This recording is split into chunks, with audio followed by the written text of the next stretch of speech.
Bom dia. É com satisfação que estamos aqui reunidos para mais uma palestra da nossa quinta jornada Brasileira Afro.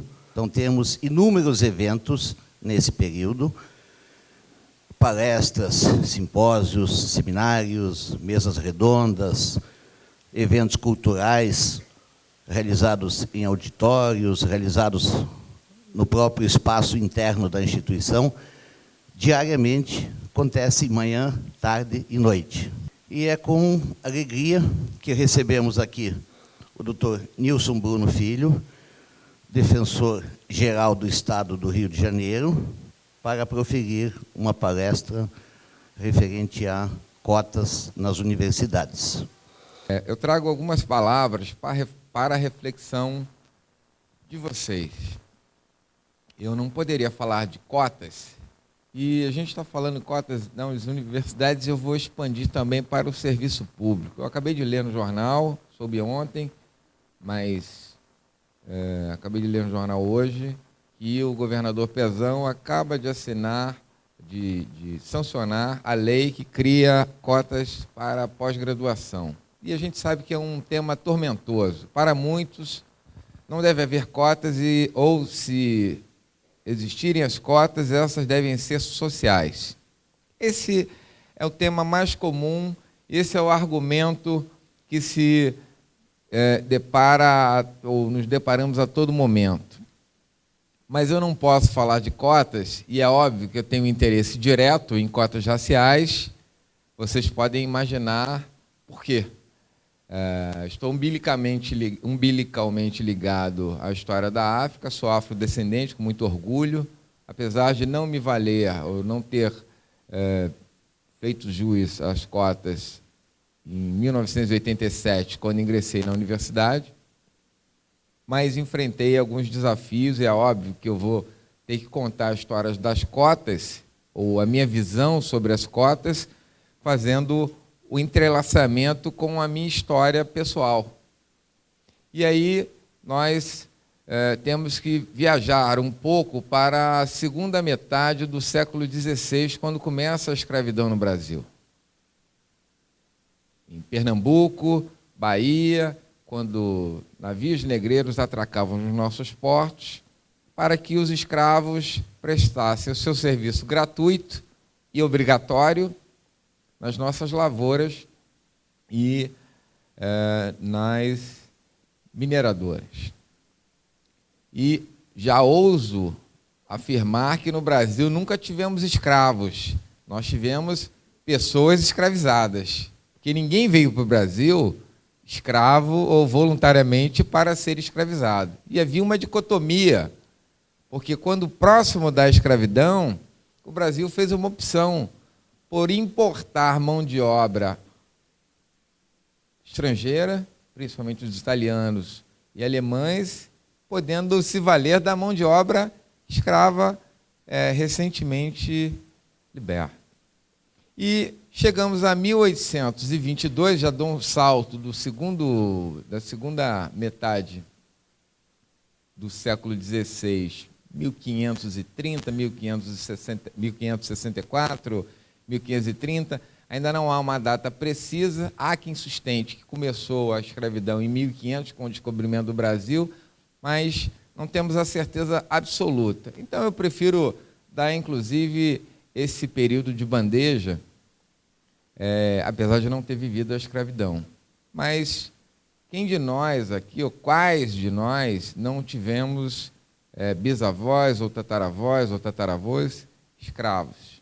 Eu posso afirmar que a mãe da minha avó foi escrava. Minha avó nasceu em 1914, e então significa dizer que logo, pouco antes da abolição da escravidão, a minha bisavó nasceu e foi escrava. Em 1822 surge um movimento iluminista com ideias de que para se ter um mundo livre, não havia possibilidade da conjugação escravidão com um país livre. Vocês aprenderam isso em história de forma muito clara.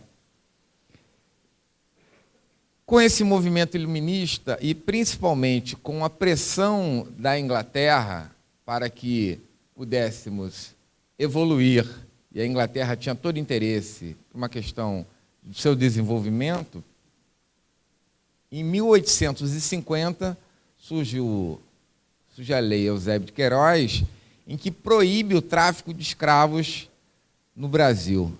Mas essa proibição, ela foi uma lei, a gente tem essa mania, né? Eu me permito usar muito do jargão coloquial para que a gente não crie uma distância. Vou tentar falar como normalmente a gente fala no dia a dia. Essa lei não pegou. A lei seca no Brasil, principalmente aqui no Rio de Janeiro, ela pega todo mundo. Já pegou ex-governador de outro estado, já pegou juiz, já pegou promotor, já pegou defensor, ela pegou. Cria, inclusive, polêmica. Essa lei Eusébio de Queiroz, ela não pegou, porque os tráficos escravagistas continuaram acontecendo. Alguém conhece Porto de Galinhas aqui? Alguém sabe o porquê do nome Porto de Galinhas? Você sabe, só um sabe aqui? Alguém mais sabe, não? Porto de Galinhas tem esse nome porque, já após a lei Eusébio de Queiroz, que proibia o tráfico negreiro, continuavam a chegar os escravos através dos navios. E o código, naquela localidade, em Pernambuco, era: chegaram as galinhas. As galinhas eram os escravos. Era um disfarce que se utilizava para a chegada dos escravos. E ficou batizado o local, que é, inclusive, magnífico, como Porto de Galinhas. Isso em 1850. Aí vem um ponto que muita gente não sabe e que eu adoro contar. Infelizmente, eu adoro contar. Chega 1854, surge um decreto proibindo escravos de frequentar escolas e de aprender a ler e escrever. Pouca gente sabe disso. E aí começa verdadeiramente uma outra batalha. Primeiro, o sujeito é escravizado pela cor da sua pele, pela sua condição social. Segundo, ele é proibido de estudar.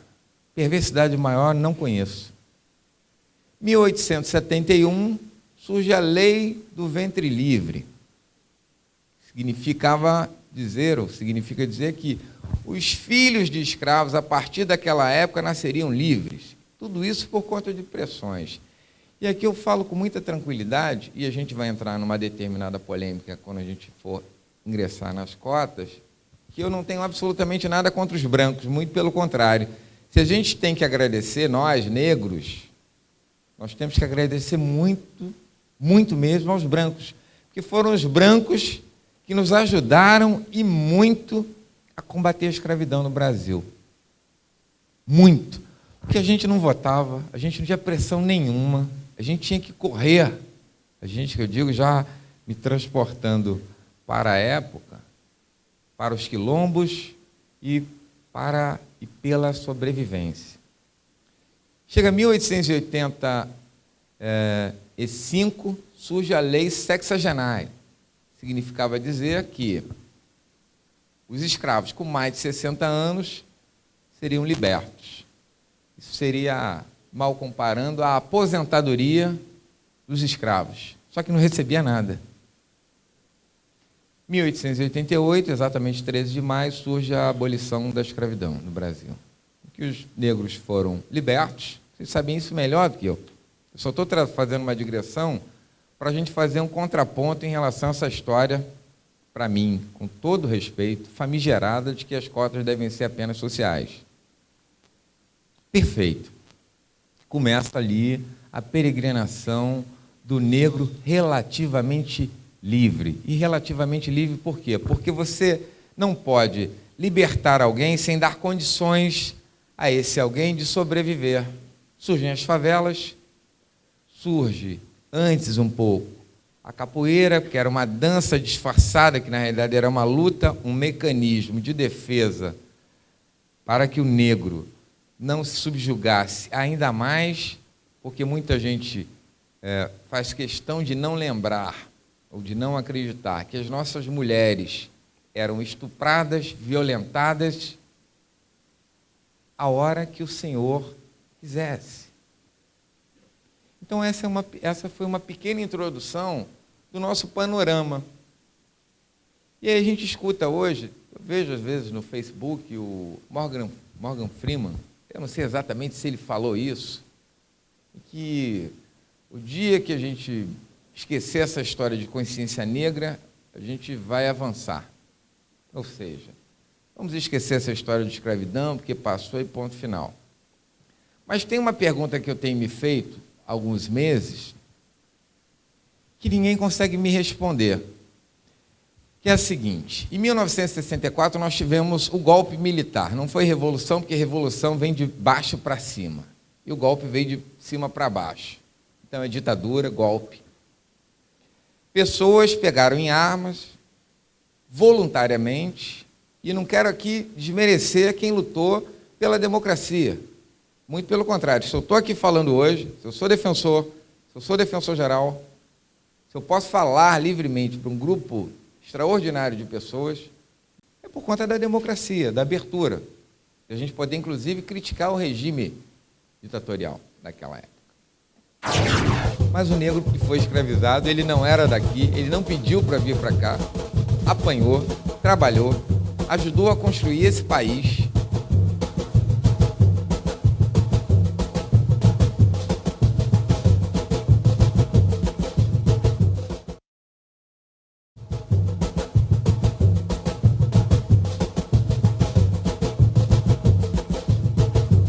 Em 1964 nós tivemos o golpe militar. Não foi revolução, porque revolução vem de baixo para cima, e o golpe veio de cima para baixo. Então é ditadura, golpe. Pessoas pegaram em armas voluntariamente, e não quero aqui desmerecer quem lutou pela democracia. Muito pelo contrário, se eu estou aqui falando hoje, se eu sou defensor geral, se eu posso falar livremente para um grupo extraordinário de pessoas, é por conta da democracia, da abertura. A gente poder, inclusive, criticar o regime ditatorial daquela época. Pessoas pegaram em armas num período de 21 anos, de 64 a 85. Pessoas morreram, desapareceram, foram torturadas, e hoje não é incomum a gente ouvir não só a figura da lei da anistia, que veio em boa hora ou veio tardia, mas também de indenização às famílias dos presos políticos. Quem é que nunca ouviu isso? 21 anos. Quem quis lutar pela democracia o fez voluntariamente. Quem quis pegar em armas o fez voluntariamente. Então, mal comparando, nós tivemos mais de 300 anos de um regime perverso, e no Brasil, a ditadura, a escravidão foi uma das mais perversas do mundo. O Brasil foi um dos últimos países a abolir a escravidão. É claro que temos países que ainda existe a escravidão, a gente sabe disso muito claro, que não pode fazer isso, não pode fazer aquilo, não pode fazer aquilo outro, mas o Brasil não poderia. E num determinado período, colonos e jesuítas discutiam se o índio poderia ou não ser escravo. Aliviaram os índios. Nessa disputa, o índio não foi escravizado. Ainda bem, que ninguém teria que ser. Mas o negro pagou essa conta. Ele foi escravizado, ele não era daqui, ele não pediu para vir para cá, apanhou, trabalhou, ajudou a construir esse país que nós temos hoje. E não me venham hoje, com todo respeito a quem pensa em sentido contrário, dizer que somos todos iguais, porque nós não somos iguais. Ainda não somos. Só seremos quando o Brasil for um país verdadeiramente livre, em que todos tenham as mesmas oportunidades. E é claro que quando você entra no sistema carcerário, você se depara com mais de 90% da população negra. mais de 90% de quem está preso no Bangu 1, 2, 3, 4, 5, 6, população negra. Quando você entra no Degase, os menores infratores, mais de 80% população negra. Só que você vai ao UERJ,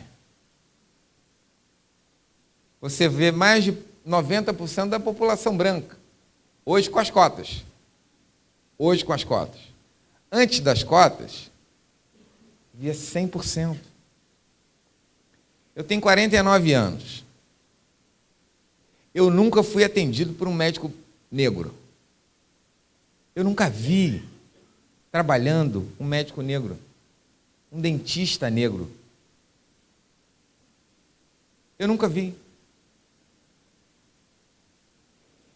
Quando eu entro num restaurante na Zona Sul, principalmente do Rio de Janeiro, restaurante de classe média, eu não vejo os meus iguais. Eu não vejo negro. Na minha instituição, nós temos 800 defensores em atividade. Nós não temos, eu tenho vergonha de falar isso, nós não temos 15 negros. Vou repetir o número, 800 defensores em atividade. Nós não temos 15 negros. Tem alguma coisa errada. Será que o negro não é capaz? Aí eu escuto a seguinte frase, e não é incomum. Mas você conseguiu, todo mundo pode conseguir. Essa história de cotas é uma besteira. Você está diminuindo o negro. Você diminui o negro. Já ouvi dizer, se eu for a um hospital e tiver um negro, eu não quero ser atendido por ele, porque ele provavelmente será filho das cotas. Significa dizer que ele é incapaz. O que não é verdade. E por quê? Para você fazer jus à cota, você tem que entrar na nota de corte. Então você tem que ser aprovado. É no concurso da Defensoria Pública. Nós fizemos um concurso em 2012, começou em 2011, foi a primeira instituição do Estado do Rio de Janeiro a implementar cotas no serviço público e não passou um negro pelas cotas. Por quê? Porque ele tem que tirar 5 primeiro. Tem que sobrar candidatos para que ele seja alçada a questão ou no número de vagas. Tem que sobrar. Normalmente faltam candidatos. No último concurso da Defensoria, de 27 vagas, entraram 24, que é um concurso muito concorrido, é muito difícil. Já para servidor, o número se inverte. Passam mais candidatos do que o número de vagas. Então, você pode, dentro da nota de corte, alçar aqueles negros. Demos posse a 13 cotistas. Sabe o que isso significa dizer? Que nós temos hoje 13 servidores negros na Defensoria Pública. Um apenas passou sem estar nas cotas. De 98. Não tem alguma coisa errada?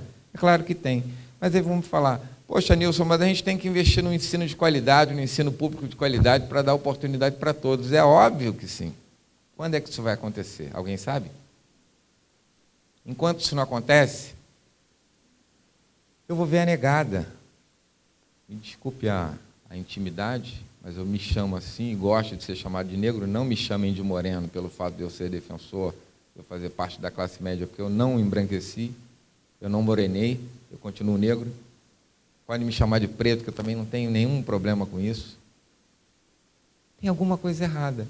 E você não está prestando favor. E aí eu trago a questão da ditadura, eu digo o seguinte, o que aconteceu com a ditadura? Houve uma compensação, está havendo uma compensação e ninguém critica. Ninguém é contrário. Aí quando você fala de compensação de 20%, de 20 míseros por cento, todo mundo, mas eu não consigo, isso é um absurdo, agora com as cotas, isso aí é um absurdo, e porque está tirando a vaga de quem estudou, de quem está mais preparado. Só que ninguém parou para pensar, e nós não tivemos nenhum legislador com coragem, na minha avaliação, e vejam, eu não falo em nome da Defensoria aqui, eu falo como Nilson, como humanista, como defensor, que atende o menos favorecido, aquele que não tem dinheiro para passagem, não tem dinheiro para comer. É claro que eu sei o que é fome, eu sei que é abrir a panela, porque tem muita gente que acha que passar fome é sair para trabalhar, tomar um café. Aí não almoçar, ou almoçar 4 horas da tarde, e estou morrendo de fome. Tem gente que acha que passar fome é isso. E não é. Passar fome é você, durante semanas, não ter o que comer. Abrir a geladeira, está desligada, porque não tem energia em casa. É ver a barata passando, o rato passando. Eu sei que é isso. De pobre eu entendo, porque eu vim dali. Eu vim de Parada de Lucas, Cordovil. Deve ter alguém que conhece. Alguém conhece aqui? Eu sou da Rua Cordovil. Eu fui criado na Rua Cordovil. Então, quando a gente ouve falar, mas as cotas têm que ser sociais. Não tem, não. Porque tem uma dívida no passado que ninguém pagou. O negro é humilhado até hoje, sem que a gente perceba. Quando você entra num local e não tem nenhum outro negro, todo mundo te olha como se você fosse um ET. Como se aquela parcela da sociedade não lhe pertencesse, se aquele habitat não fosse seu. E ninguém se dá conta disso. E o que acontece com o negro? A autoestima vai lá embaixo. Porque ele não tem referência, ele não tem paradigma. E ele pensa, eu vou estudar por quê? Eu vou estudar para quê? Eu não vou conseguir, isso é muito difícil. Eu ouvi muito isso. O doutor Antônio Carlos sabe do que eu estou falando, do grau de dificuldade que é passar no concurso da Defensoria Pública. Você estuda, vai lá, bate na trave, não vai, não consegue passar. E aí tem os seus amigos, preste atenção nos amigos, que dizem o seguinte, isso é muito difícil, não é para você não, velho. E você começa a balançar, paro ou não paro, desisto ou não desisto, porque eu não conheço nenhum negro, eu não conheço ninguém de Parada de Lucas que seja defensor público, o único que eu conheço sou eu. Do subúrbio, são poucos. Quem é que passa? É a classe média. É a classe média. Então você tem uma cota invertida. A cota é para a classe média, para rico. E o pobre passa, às vezes tem um ou outro doido que consegue. Mas a gente pode exigir que o sacrifício que um ou outro louco conseguem, faz, deve ser implementado pelo homem comum, pela mulher comum, que já trabalha, estuda, tem que cuidar de filho, marido mal-humorado, falta água, falta luz, aí vai ficar até 2, 3 horas da manhã estudando para acordar 7, aí atura o patrão, que vai cobrar tudo o tempo todo, e não querendo desmerecer os brancos. Já falei, não tem nada contra, muito pelo contrário. Minha ex-mulher é branca. Meu filho nasceu pardo. Os negros, ele tem que fazer 2 vezes melhor. O tempo todo. Ele é testado o tempo todo. Na sua capacidade. Porque ele é colocado o tempo todo de joelho. Ele é subjugado.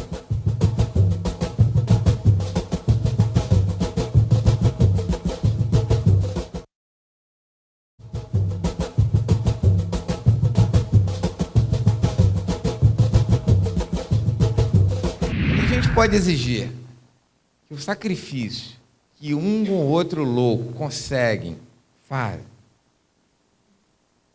deve ser implementado pelo homem comum, pela mulher comum, que já trabalha, estuda, tem que cuidar de filho, marido mal-humorado, e não querendo desmerecer os brancos. Já falei, não tem nada contra, muito pelo contrário. Minha ex-mulher é branca. Meu filho nasceu pardo. Eu não sei nem a cor dele. Ele diz que é negão e tem maior honra de ser filho de negão. E eu vou chegar nele já também. Os negros, ele tem que fazer 2 vezes melhor. O tempo todo. Ele é testado o tempo todo. Na sua capacidade. Porque ele é colocado o tempo todo de joelho. Ele é subjugado. Se ela é empregada doméstica e cozinha bem, esse é o lugar dela. Se ele é gari e varre bem a rua, esse é o lugar dele. Se ele é policial militar, está dentro da normalidade. Ponto. Esse é o lugar do negro. Isso não pode ser um país livre. Eu quero ver uma sociedade colorida. Eu não posso entender que um país que tenha mais de 51% da sua população negra não veja gerente de banco negro, não veja médico negro, não veja professores de curso superior negro, defensores públicos, juízes, promotores, procuradores do Estado. A gente não vê. A primeira desembargadora negra tomou posse em abril, se minha memória não me trai, março, abril, e se aposentou agora, vai se aposentar agora no dia 14, a primeira da história do Tribunal de Justiça do Estado do Rio de Janeiro. Se alguém, sinceramente, me disser que a gente não precisa de cotas e que está tudo certo, eu acho que o errado sou eu, e eu estou num mundo completamente fora do contexto. E vou ser muito sincero. Eu quero sair logo desse mundo. Que me levem o mais rapidamente possível. Porque não há como a gente conviver numa sociedade tão plural como a nossa, e aqui, vejam bem, não estou querendo passar de lição de moral para ninguém, é só para a gente refletir mesmo, de acordo com a lei, porque a Constituição fala que somos todos iguais. Mas o que é a igualdade? Qual é a noção de igualdade? É tratar igual os iguais, e desigual os desiguais, na medida da sua desigualdade. Seria razoável, e aí não há comparação do negro com um portador de... Portador não, né? Quem detém necessidades especiais. Pegar um cadeirante num ônibus sem acessibilidade, isso é tratar igual? O sujeito vai atravessar a rua com a sua cadeira de rodas. Estou vendo uma colega ali, cadeirante. Ela sabe qual é a dificuldade da falta de atenção do poder público na acessibilidade. A gente não dá valor para isso. São os pequenos detalhes que a gente não observa, que a gente não presta atenção porque a gente já se acostumou. E aí, voltando para o negro, ele pensa o seguinte: eu não vou chegar, está aqui na faculdade, eu vejo essa faculdade bem colorida e fico muito feliz, e eu já sei da dificuldade, não preciso nem me dizer da dificuldade que cada um de vocês passa para estar aqui. A minha palavra é não desistam, porque se desistir para voltar é difícil.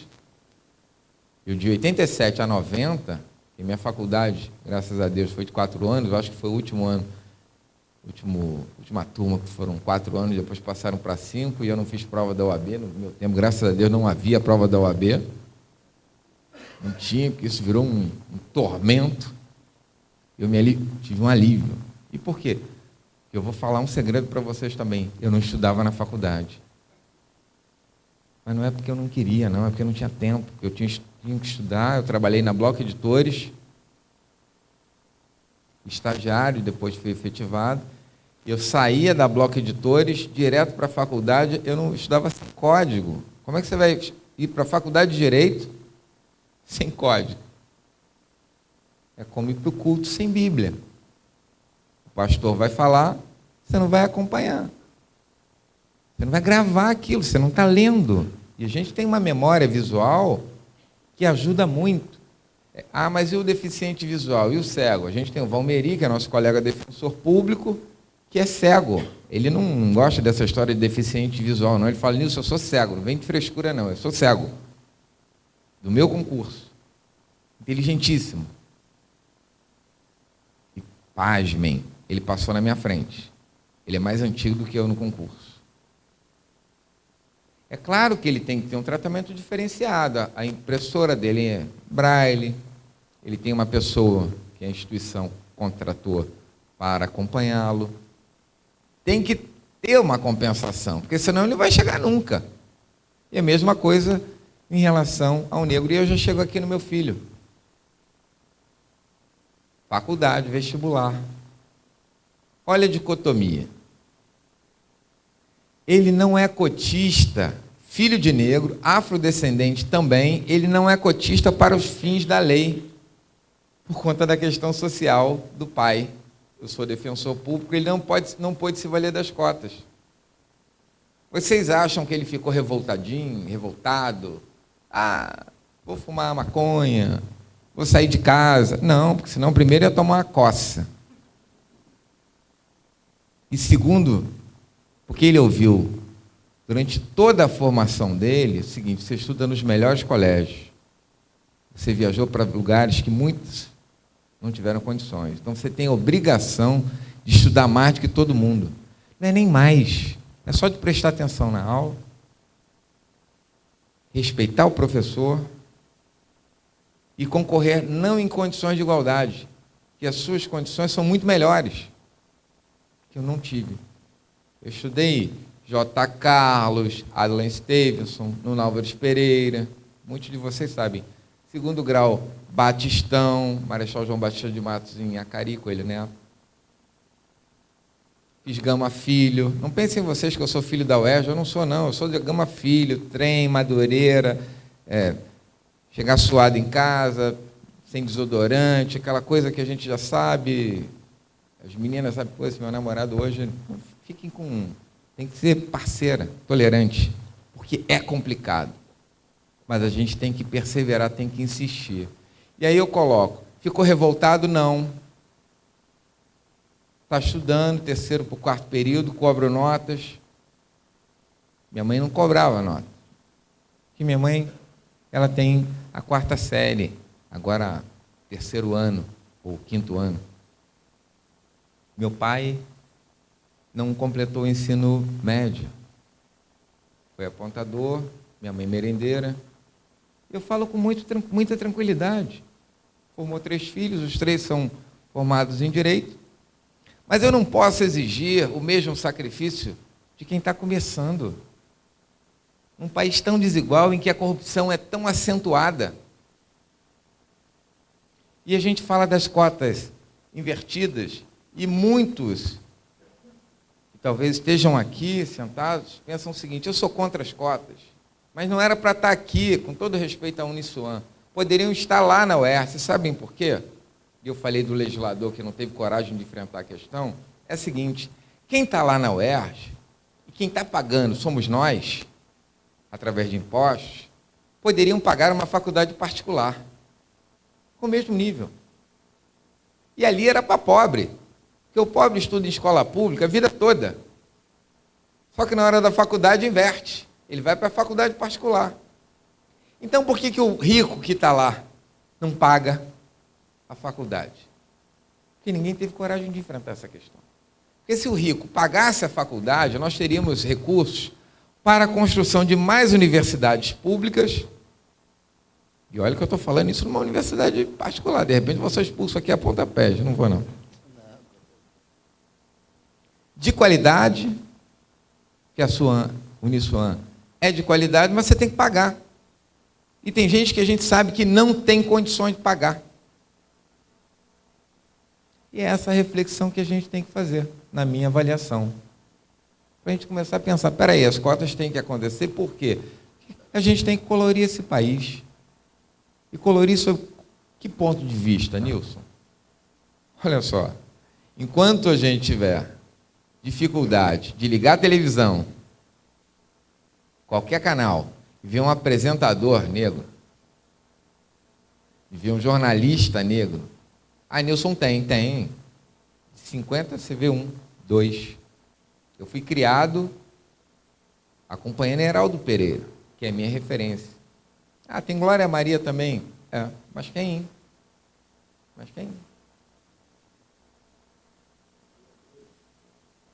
Maria Júlia, do Tempo, não é isso? Mas é isso. É isso. Enquanto isso acontecer, a gente está num atraso. Enquanto a gente tiver como protagonista de novelas apenas a Thaís Araújo, atraso. Apenas Lázaro Ramos, atraso. Aí vem o Sexo e as Negras, aí vem o movimento negro, um absurdo, porque estão denegrindo a imagem das negras, não sei o que e tal. Gente, mas a gente está aparecendo, a gente não aparecia. A gente não aparecia. Porque eu sou um otimista, eu vejo sempre o lado bom da coisa, não adianta só reclamar. Eu vejo o seguinte, eu apresento solução. Dá para botar negada na faculdade, é só botar quem pode pagar. A gente está fazendo o inverso. E ninguém para pensar nisso. Aí o cara bate no negão que está lá, cotista, que pega o trem com a sua marmita, vai para a biblioteca estudar igual louco, porque tem que tirar nota, porque tem que garantir a nota. Aí fica todo mundo, cotista, está tirando minha vaga. O cara chega lá com o seu BMW, com o seu Land Rover. Extirpa a corrupção, melhora a qualidade de ensino, dá oportunidades, eu tenho certeza que a gente vai ter um país justo, livre, rapidamente, com igualdades.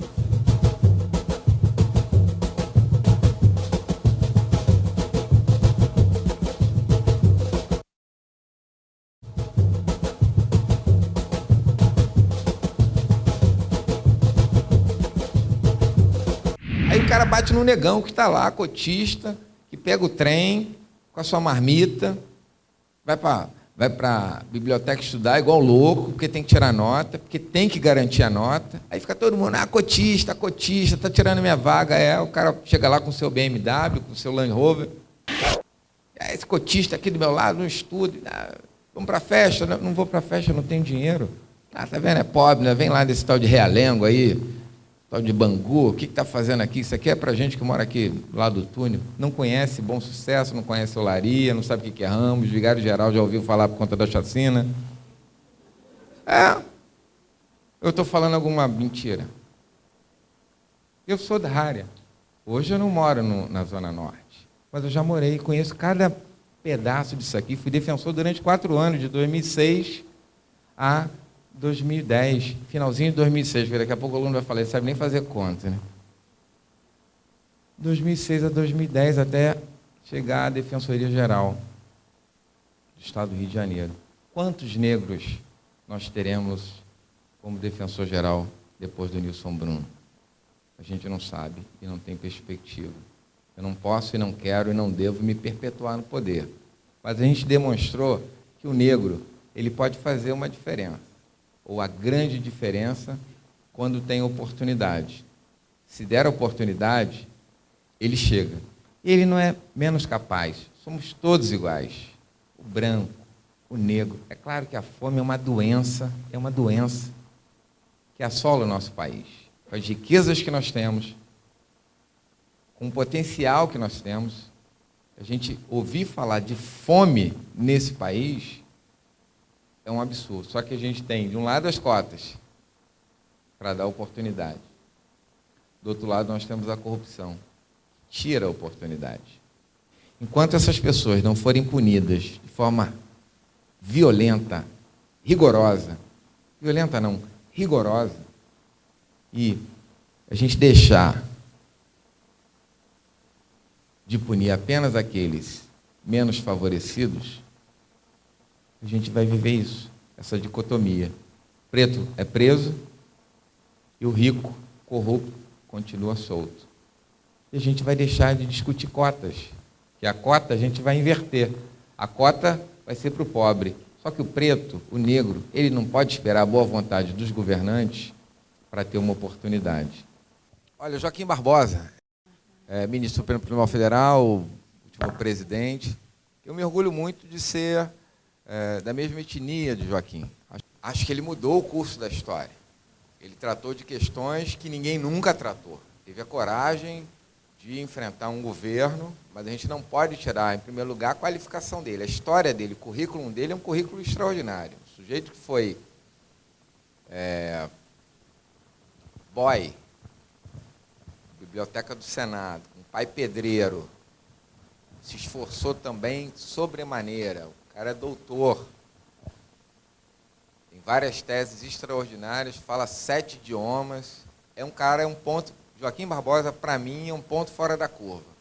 Ele não serve de referência para nós, porque fazer o que ele fez é quase que impossível para o negro hoje. Ele é um extra-série.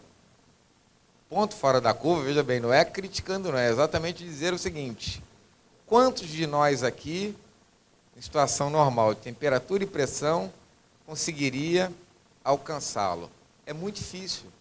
E é isso, por isso que a gente tem que trabalhar e discutir essa questão das cotas. Inclusive, ele é favorável também, ele sabe o que teve que passar.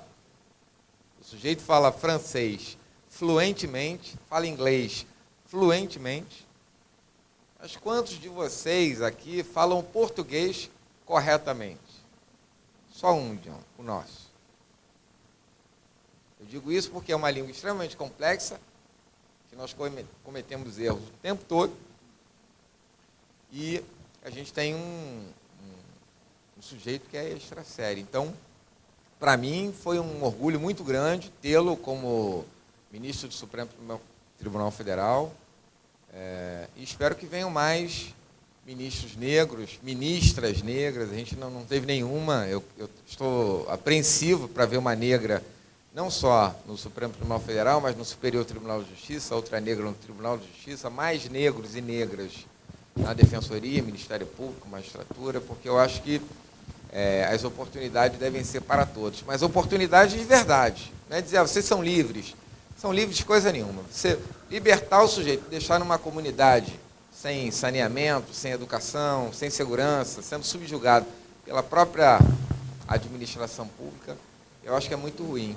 Nós não somos todos iguais. Então eu tenho que hoje ousar dizer o seguinte: muita gente empobreceu, muita gente teve oportunidade, mas o negro foi ceifado lá atrás das oportunidades. Quando você diz o negro não pode ir à escola, ele não pode aprender, você bloqueia e você diminui a autoestima. E é isso que a gente tem hoje. A gente tem negros hoje com a autoestima muito baixa, porque ele não vê referência. Então dizer, não, a cota é uma bobagem, tem que tratar todo mundo igual, e vamos esquecer essa história de escravidão, é muito fácil para quem não tomou chibatada. É muito fácil para quem não sofre o preconceito na pele. Quem é negro aqui, que nunca sofreu preconceito, eu vou aplaudir de pé. Se você entra num restaurante, todo mundo está te olhando, como se você não fizesse parte daquele mundo. Se você acha que isso não é o preconceito, se você entra numa loja, o vendedor diz, a promoção é ali. Se você acha que isso não é preconceito, a gente tem que alcançar o que é o preconceito também, sem querer desmerecer ninguém. Tem gente que diz, o Morgan Freeman diz que não é, acha uma bobagem. Só que eu não tenho a conta bancária dele. O Pelé acha que isso é uma bobagem. O Aranha foi chamado de macaco, e aí, isso é uma bobagem, ele tensionou. Tem um processo tramitando na justiça hoje, 30ª Vara Criminal, de um sujeito que me chamou de macaco nas redes sociais. Eu fiz, é óbvio, o registro de injúria racial. E o juiz recebeu a denúncia. Então, não é preconceito não ser chamado de macaco? Tem que investir no ensino base, para que a gente não precise forçar a barra para a entrada do negro na universidade, para que a gente não precise forçar a barra do negro no serviço público, porque entra a meritocracia. Eu concordo, em parte, quando o amigo diz, mas não está furando um pouco essa meritocracia? Sim, mas a gente tem que fazer alguma coisa, e esperar a boa vontade do governante para dar ensino de qualidade, para que todos tenham as mesmas oportunidades na época do vestibular. Quantos anos a gente vai esperar? A gente já esperou 126 anos. A gente está há 126 anos do final da abolição da escravidão. Do fim da escravidão, aliás. Então vamos esperar mais quanto? Então, enquanto isso não acontece, sou favorável às cotas raciais e temporárias. Temporárias. Olha, é para dar um boom, é para estimular, é para colocar alguns negros na ponta da lança, para que a gente tenha referência, para que o negro perceba, eu posso. A minha sensação hoje, professora, é que o negro, ele tem já falei, da autoestima baixa, e, veja bem, quero que ninguém aqui, nenhum negro saia daqui chateado comigo, não. É minha sensação. Como o amigo falou, cada um pensa do jeito que quiser. Né? Por quê? Porque a gente não vê a referência. De uns 5 ou 10 anos para cá, eu passei a ver negras e negros usando cabelo do jeito que é. Estou vendo ali uma linda ali com o cabelo de negro. Como é que era o cabelo há 5, 10 anos? Eram todos alisados, aqui na minha frente, todos alisados. Porque não se permitia outro modelo. Pode alisar? Pode. Quantas brancas não alisam o cabelo, né, ou crespam o cabelo? Pode tudo. Um país livre, cada um faz o que quiser. Só que você não pode taxar um modelo. É o que a gente fala hoje da plus size. tem agora um movimento plus size, não é isso? Modelo plus. Eu falo, mas peraí, quem é que julga? Quem é que disse que a bonita tem que ser magra? Não pode ser gorda? E elas não dizem, eu não posso falar fortinha nem cheinha. É gorda. Elas falam, é gorda. Vem com essa história de... E se eu tiver preferência pela gorda? Eu não posso dizer que aquela é a gorda mais linda do Brasil ou do mundo? Não. Porque tem um estereótipo que a gente traçou, como havia há algum tempo. Então, esse movimento que surge, acho que mais organizado, mais light, é melhor do que o movimento negro mais agressivo que a gente viu no passado, que era negro contra branco, era uma coisa louca. Como existia até bem pouco tempo nos Estados Unidos. Se a gente extirpa a corrupção, melhora a qualidade de ensino, dá oportunidades, eu tenho certeza que a gente vai ter um país justo, livre, rapidamente, com igualdade, né, para todos. Enquanto isso não acontecer, isso depende de cada um de nós, e é bom que eu esteja falando depois das eleições com voto. Não adianta a gente continuar votando no fulano porque é amigo. Não adianta votar em Beltrano porque fomenta a miséria. Tem político que trabalha com a miséria. Não quer que o sujeito saia do buraco porque é ali que ele consegue o voto, batendo no governo. Nunca vi ninguém conseguir nada batendo em governo. Você muda o governo. Se o governo está ruim, você muda. Com voto, com educação, com consciência, com discussão. Então, vai fechar os olhos? Ok? Obrigado, gente. Obrigado pelo carinho e pela atenção.